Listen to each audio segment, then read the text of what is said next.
السلام عليكم ورحمة الله وبركاته. بسم الله الرحمن الرحيم. الحمد لله رب العالمين والصلاة والسلام على سيد المرسلين وعلى آله وصحبه أجمعين. أما بعد عباد الله أوصيكم وإياي بتقوى الله. അള്ളാഹു സുബ്ഹാനഹു വ തആല നമ്മുടെ ഒരുമിച്ച് കൂടലും കേൾക്കലും പറയലും ഒക്കെ അള്ളാഹുവിന് തൃപ്തിപ്പെട്ട അമലായി കബൂൽ ചെയ്യട്ടെ. അള്ളാഹുവിന്റെ ത്വാഅത്തിലായി ജീവിക്കാനുള്ള തൗഫീഖ് നമുക്ക് എല്ലാവർക്കും പ്രദാനം ചെയ്യട്ടെ. ആമീൻ. നമ്മുടെ പ്രിയപ്പെട്ട സമീർ പുത്തൂർ അദ്ദേഹത്തിന്റെ മക്കൾക്ക് അള്ളാഹു സുബ്ഹാനഹു വ തആലയുടെ മഹളായ ഫضل കൊണ്ടും റസൂലുള്ളാഹി സ്വല്ലല്ലാഹു അലൈഹി വസല്ലമയുടെ ഹഖ് ജാദ് ബർക്കത്ത് കൊണ്ടും പൂർണ്ണ ശിഫ പ്രദാനം ചെയ്യട്ടെ. കുട്ടികൾക്കൊക്കെ അള്ളാഹുവിന്റെ ത്വാഅത്തിലായി സഹത്തോടു കൂടി ആഫിയത്തോടു കൂടി ദീർഘായുസ്സ് പ്രദാനം ചെയ്യുകയും ദുനിയാവിലും ആഖിറത്തിലും ഉപകരിക്കുന്നവരാക്കി തീർക്കുകയും ചെയ്യട്ടെ. ആമീൻ. വസല്ലല്ലാഹു അലാ സയ്യിദിനാ മുഹമ്മദ്. പിന്നെ ഞാൻ എപ്പോഴും പറയാറുള്ളത് പോലെ ഒരു കാര്യം പറയാണ്. നിങ്ങൾ ഈ എനിക്ക് പി എം പല പ്രാവശ്യം പറഞ്ഞതാണ്. പി എം ചെയ്തുകൊണ്ട് ചില ആളുകൾ പി എം ചെയ്തിട്ട് ഒരു സലാം അടിച്ചിടും അവിടെ. എന്നിട്ട് ഞാൻ സലാം അടക്കാൻ വേണ്ടി ഇങ്ങനെ കാത്തുക്കും. ഞാൻ നിങ്ങൾക്കൊക്കെ എല്ലാവർക്കും അറിയുന്നത് പോലെ എന്റെ ID ഇവിടെ എപ്പോഴും ഉണ്ടാകും. എന്നാൽ ഞാൻ എപ്പോഴും ഇതിലേക്ക് നോക്കിയിരിക്കല്ല.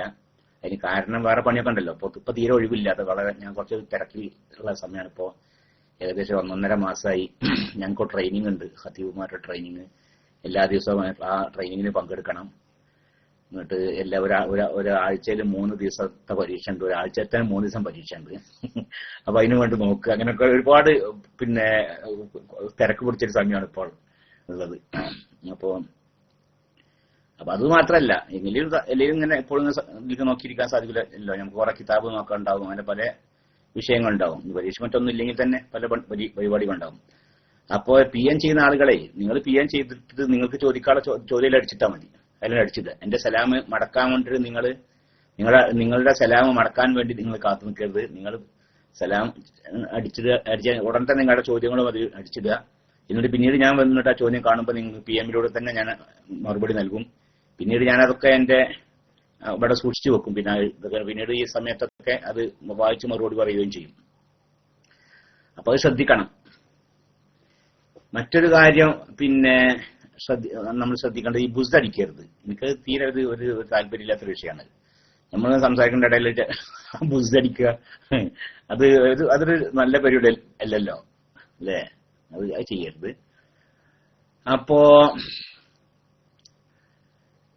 ഒരാൾ സത്യം ചെയ്തു അതിൽ നിന്ന് പിന്തിരിഞ്ഞാൽ എന്ത് കഫാറത്താണ് ഉസ്താദെ കൊടുക്കേണ്ടതെന്ന് പറഞ്ഞാൽ, ഒന്നുകിൽ അതിന് ഏറ്റവും എളുപ്പമുള്ള മാർഗം എന്ന് പറഞ്ഞാൽ അതിന് 10 മിസ്കീന്മാർക്ക് പിന്നെ ഭക്ഷണം നൽകുക, അതല്ലെങ്കിൽ വസ്ത്രം നൽകുക. അതാണ് ഏറ്റവും എളുപ്പമുള്ളത്. 10 മിസ്കീന്മാർക്ക് ഭക്ഷണധാന്യം നൽകുക. പിന്നെ അതല്ലെങ്കിൽ എന്ത് ചെയ്യുക, അവർക്ക് പിന്നെ ഇത് കൊടുത്താലും മതി. വസ്ത്രം എന്ന് പറഞ്ഞാൽ ഒരു കൂട്ടു തുണി ഉണ്ടാക്കി കൊടുക്കാൻ ഒന്നില്ല. വസ്ത്രം എന്ന് പറയപ്പെടുന്ന എന്തെങ്കിലും കൊടുക്കുക. അപ്പൊ ഒരു 10 ആൾക്ക് ഓരോ തുണി കൊടുത്താൽ മതി. അത് വസ്ത്രത്തിൽ ഉൾപ്പെട്ടാണ് അല്ലേ? അപ്പോൾ ടവല് കൊടുത്താൽ മതിയാവുന്നു. അത് അതിനെ കുറിച്ച് അഭിപ്രായ വ്യത്യാസമുള്ളതാണ്. കാരണം ടവൽ എന്നൊരു ഒരു വസ്ത്രത്തിൽപ്പെട്ടതല്ലാണ്. അതൊക്കെ ഒരു വേർപ്പ് തുടക്കാനും മറ്റൊക്കെ ഉപയോഗിക്കുന്ന ഒരു ഉപകരണം അത്രയും പറയാൻ പറ്റുള്ളൂ. ഒരു ഫാന്റ് കുപ്പായ കൊടുത്തോന്നില്ല അല്ലേ? ഫാന്റാണെങ്കിൽ ഓരോ ഫാന്റ് 10 ആൾക്കാർക്ക് ഒരു ഫാന്റ്, അല്ലെങ്കിൽ 10 തുണി, അല്ലെങ്കിൽ 10 കുപ്പായം. അപ്പൊ ഏതായാലും ശരി, വസ്ത്രമായിട്ട് പരിഗണിക്കപ്പെടുന്ന സാധനമായിരിക്കണം 10 ആൾക്ക് കൊടുക്കും വേണം. ഏറ്റവും നല്ലതല്ലേ ഒരു കൂട്ടി തുണിപ്പായം എല്ലാവർക്കും ഉണ്ടാക്കി കൊടുക്കാൻ ഏറ്റവും നല്ലത് അല്ലേ? അതിൽ പിന്നെ അല്ലേ ഒരു ഫാന്റ് കുപ്പായോ അല്ലെങ്കിൽ തുണിപ്പായോ എന്തിനൊക്കെ 10 ആൾക്ക് എടുത്തു കൊടുക്കുക. അപ്പൊ അതാണ്. അതല്ലെങ്കിൽ 10 പേർക്ക് പിന്നെ ഭക്ഷണധാന്യം, അരിയോ ഗോതമ്പ് എന്തെങ്കിലും അത് കൊടുക്കുക. രണ്ടാളൊന്നും ചെയ്താൽ മതി. പിന്നെന്താണ്, നോമ്പും നടക്കും. അതിനേക്കാൾ എളുപ്പതാണ് ഈ പറഞ്ഞത്. നോമ്പ് നടക്കായല്ല, അല്ലെങ്കിൽ 3 ദിവസം നോമ്പ് നോക്കുക, അല്ലെങ്കിൽ ഇങ്ങനെ ചെയ്യുക തന്നെ.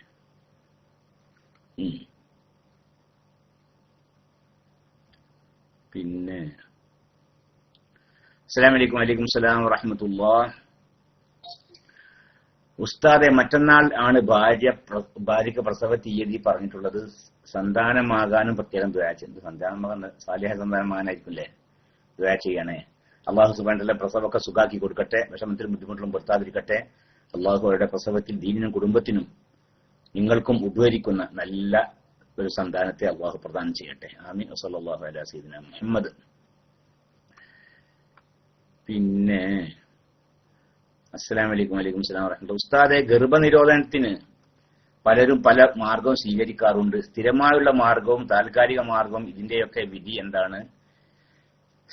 ഗർഭനിരോധനം, അത് പൂർണ്ണമായും ഗർഭനിരോധന മാർഗം സ്വീകരിക്കാതെ ഹറാമാണ്, പാടില്ലാത്ത വിഷയമാണ്. പൂർണ്ണമായും ഞാൻ പെണ്ണ് പ്രസവിക്കാൻ തന്നെ പറ്റൂല, അങ്ങനത്തെ ഒരു അവസ്ഥ ആക്കി തീർക്കുക, അത് ഹറാമാവുന്നു. എന്നാൽ താൽക്കാലികമായ പ്രസവ നിർത്തലുണ്ടല്ലോ, അത് ചെയ്യാവുന്നതാണ്. താൽക്കാലികം എന്ന് പറഞ്ഞാൽ ഇപ്പൊ പിന്നെ വല്ല ഉറകളൊക്കെ ഉപയോഗിക്കുക, അപ്പോ തൽക്കാലം ഇപ്പൊ ഇതുണ്ടാവുമല്ലോ, ഗർഭമുണ്ടാവുമല്ലോ. അതല്ലെങ്കിൽ ഇന്ദ്രിയം ഗർഭപാത്രത്തിലേക്ക് പോവാതെ അതിന്റെ അതിന്റെ പുറത്തേക്ക് കളയുക. അതല്ലെങ്കിൽ ഇപ്പൊ വേറെ മാർഗങ്ങളൊക്കെ ഉണ്ട്, ഗർഭപാത്രത്തിലേക്ക് കടക്കുന്ന ആ വഴി അടച്ചിടുക. അങ്ങനെ എന്തൊരു പരിപാടി പോലെ എന്തെല്ലാം മാർഗം പോലെ ആ വഴി പിന്നെ അടച്ചിടുക, പിന്നെ അത് കടക്കൂല, പിന്നെ ആവശ്യം ഉണ്ടെങ്കിൽ തുറക്കും ചെയ്യാം.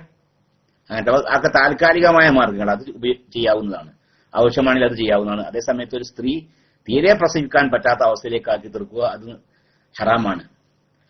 അത് അവളിഞ്ഞ് പ്രസവിച്ചാൽ ധാരാറാവും നിൽക്കുക, എന്നാലും ഹറാമാണ്.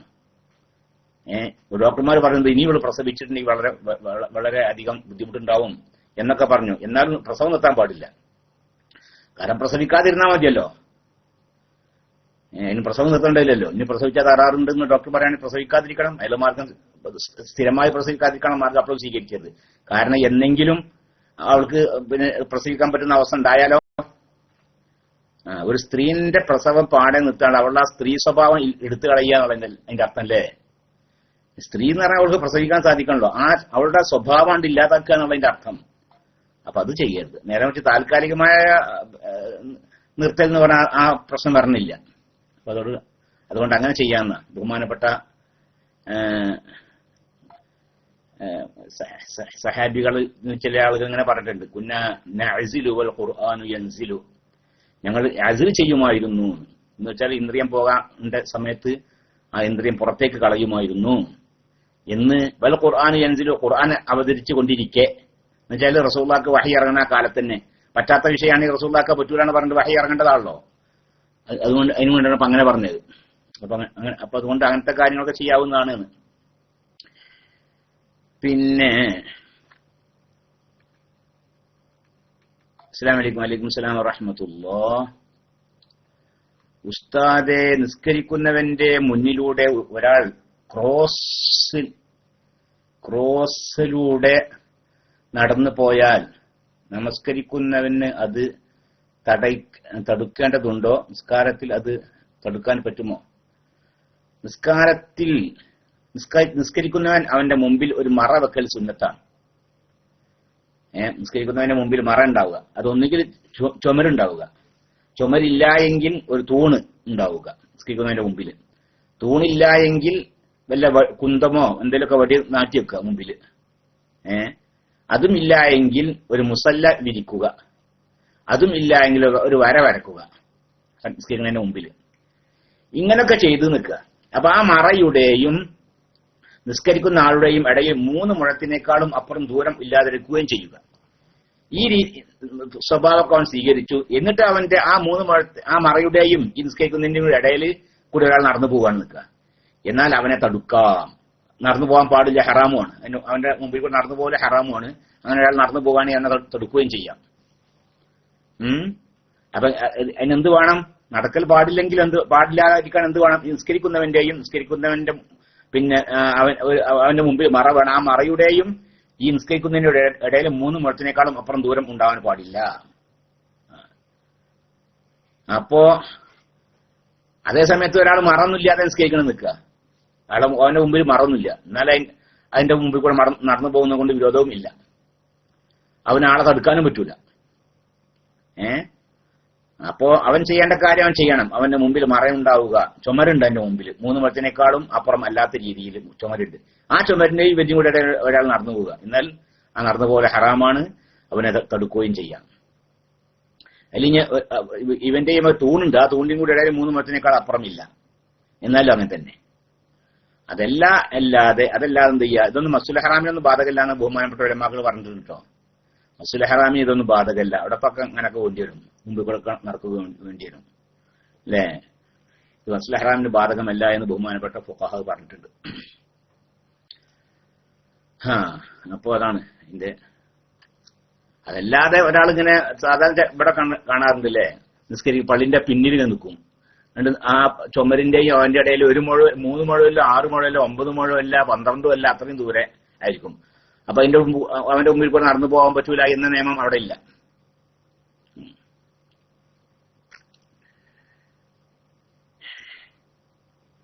ഇദ്ദ കൊണ്ടുള്ള എന്താണ്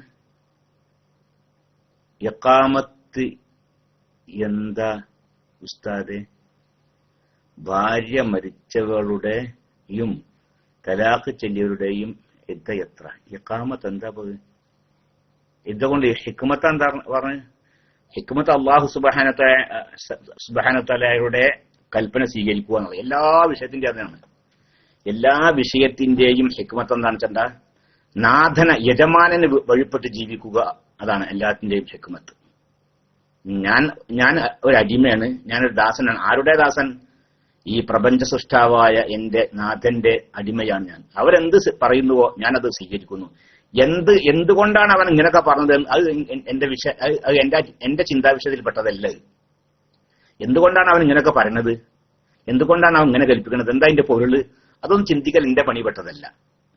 എന്റെ പണി എന്താണ്? അവൻ പറയുന്ന പൂർണ്ണമായും സ്വീകരിക്കുക, അനുസരിക്കുക. അതാണ് എന്റെ പണി. കാരണം ഞാൻ അവന്റെ ദാസനാണ്, അവൻ എന്റെ യജമാനാണ്. ഇതാണ് എന്റെ ഹിക്മത്ത്.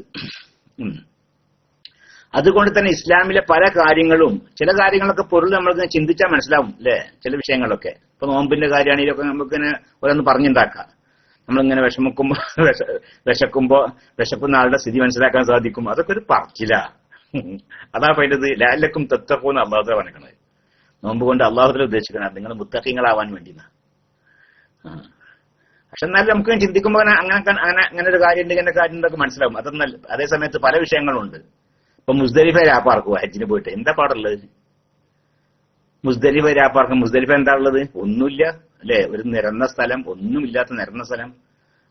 ആ ദിവസത്തിന് ആണ് അതിന്റെ പ്രത്യേകത. ദുൽഹജ്ജ് 9 അന്ന് അസ്തമിച്ച രാത്രി, ദുൽഹജ്ജ് 10 രാത്രി അന്ന് മുസ്ദലിഫ രാപ്പാർക്കുക. അവിടെ ഒന്ന് ചെല്ലൽ നിർബന്ധമൊന്നുമില്ല. എന്തൊരു ചെല്ലൽ നിർബന്ധമോ ഒന്നുമില്ല. അവിടെ ആ സമയത്ത് ഉണ്ടായാൽ മതി. അപ്പൊ എന്താണ് അതിന്റെ പൊരുളെന്താ? അതിന്റെ പൊരുളൊക്കെ തന്നെ അള്ളാഹുതആല അങ്ങനെ ആ ദിവസം അവിടെ പോയി രാപ്പാർക്കാൻ പറഞ്ഞിട്ടുണ്ട്. ഞാനത് സ്വീകരിക്കുന്നു. ഇനി അള്ളാഹുതആല സ്ഥലത്ത് നിന്ന് ഞാൻ ചാടണ പറഞ്ഞു നിൽക്കുന്ന ചാട് തന്നെ അല്ലേ. ഒരു സ്ഥലത്തെത്തിട്ട് എന്ത് ചെയ്യാ, നിങ്ങൾ ഇങ്ങനെ ചാടിക്കോളുണ്ടെന്നാ പറച്ച് പറഞ്ഞു നിൽക്കുന്ന ചാട് തന്നെ. കാരണം യജമാന്റെ കൽപ്പനയാണ്. അപ്പൊ അതാണ് അതിന്റെ കണക്ക്. അപ്പൊ ഇദ്ദ എന്റെ എന്താ വേറെ ചോദ്യം, അതിന്റെ പൊരുൾ എന്താണല്ലേ? പൊരുൾ തന്നെ. പിന്നെ വഫാത്തിന്റെ ഇദ്ദ, ഭർത്താവ് മരിച്ചാൽ എത്ര ഇദ്ദാണ്? ഭർത്താവ് മരിച്ചിട്ടുണ്ടെങ്കിൽ ഭാര്യ 4 മാസവും 10 ദിവസമാണ് എഴുതിയിരിക്കും. അവളുടെ യുദ്ധ കാലഘട്ടം അതാണ് 4 മാസവും 10 ദിവസവും. തലാഖിന്റെ ഇദ്ദ അതല്ല. തലാഖ് സാധാരണ ഹൈദ് ഉണ്ടാവുന്ന സ്ത്രീയാണെങ്കിൽ 3 ശുദ്ധിയുടെ കാലഘട്ടമാണ്. 3 ശുദ്ധിയുടെ കാലഘട്ടം. ഹൈദ് ഉണ്ടായി ഒരു ഹൈദിൻ 2 ഹൈദിന്റെ ഇടയിൽ ശുദ്ധി ഉണ്ടല്ലോ. ഇപ്പൊ അവളെ തലാഖ് ചെല്ലി. ആ തലാഖ് ചെല്ലിയപ്പോൾ അവൾക്ക് ശുദ്ധിയുടെ അവൾ ശുദ്ധിയുടെ സമയത്താണ് തലാഖ് ചെല്ലിയത്. ആ ശുദ്ധിയിലാണെങ്കിലോ അവളുമായി ബന്ധപ്പെട്ടിട്ടില്ല. ഇപ്പോൾ അവൾ ശുദ്ധിയുള്ള സമയമാണ് അവൾക്ക്. ഈ ശുദ്ധിയുടെ സമയത്ത് അവളും അവനുമായി ബന്ധപ്പെട്ടിട്ടില്ല. അപ്പൊ ആ പിന്നെ ശുദ്ധി ഉണ്ടല്ലോ, അതൊരു ശുദ്ധിയായി കണക്കൂട്ടും. അതിനുശേഷം ഒരു ഹൈദ് ഉണ്ടാവും അല്ലെ. പിന്നെ 2ാമത്തെ ശുദ്ധി, അപ്പൊ 2 ശുദ്ധിയായി. പിന്നെ അതിനുശേഷം വേറെ ഹൈദ്, പിന്നെ അതിനുശേഷം വേറെ ശുദ്ധിയും. ആ 3 ശുദ്ധിയിൽ പ്രവേശിച്ചു. അതോടുകൂടി എന്ത് ചെയ്ത്, അങ്ങനെ 3 ശുദ്ധിയുടെ കാലഘട്ടം കഴിഞ്ഞാൽ അവളുടെ ഇദ്ദ കഴിഞ്ഞു. ഇത് സാധാരണ ഹൈദ് ഉണ്ടാവുന്ന സ്ത്രീകളാണെങ്കിൽ തലാഖിന്റെ ഇദ്ദ. ഇനി ഹൈദ് ഉണ്ടാവാത്ത സ്ത്രീകളാണെങ്കിലും 3 മാസമാണ് അവരുടെ ഇദ്ദ കാലഘട്ടം. 3 മാസമാണ് അപ്പോൾ അവരുടെ ഇദ്ദ കാലഘട്ടം. ഹൈദ് ഇല്ലാത്ത പെണ്ണുങ്ങളാണെങ്കിൽ. നേരെ ഭർത്താവ് മരിച്ചതാണെങ്കിലോ അത് 4 മാസവും 10 ദിവസവുമാണ് ഇദ്ദ. പിന്നെ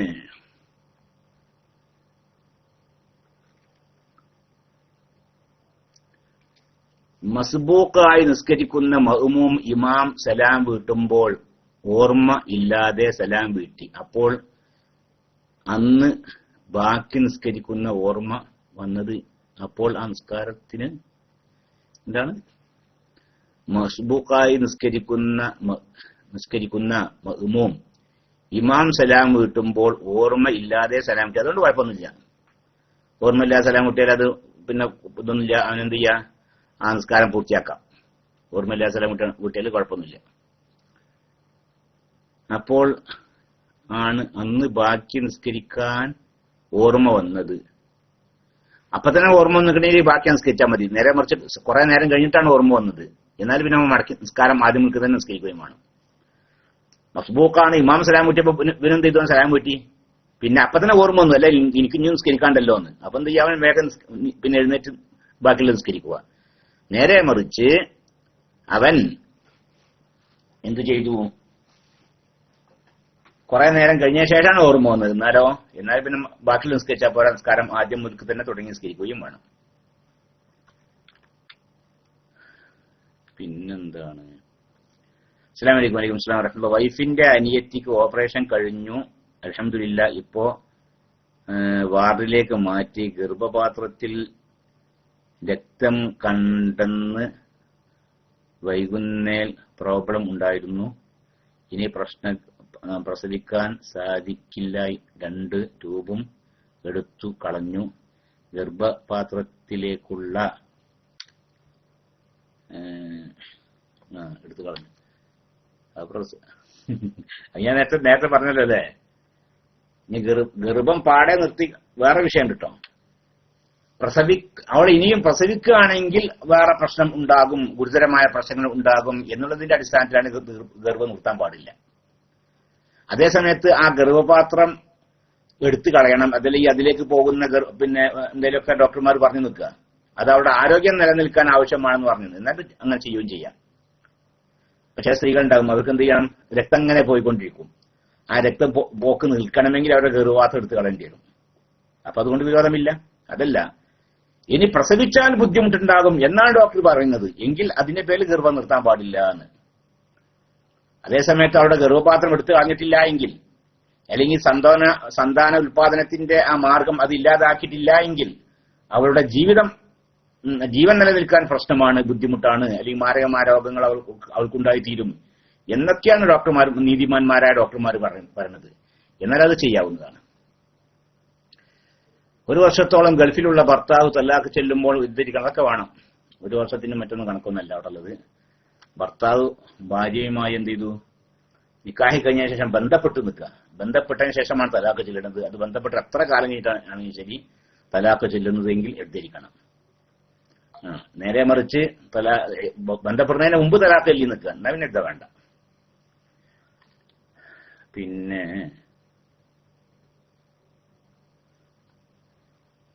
അപ്പൊ തന്നെ മനസ്സിലായില്ലേ അതിന്റെ പൊരുളെന്താന്നതില്ലേ?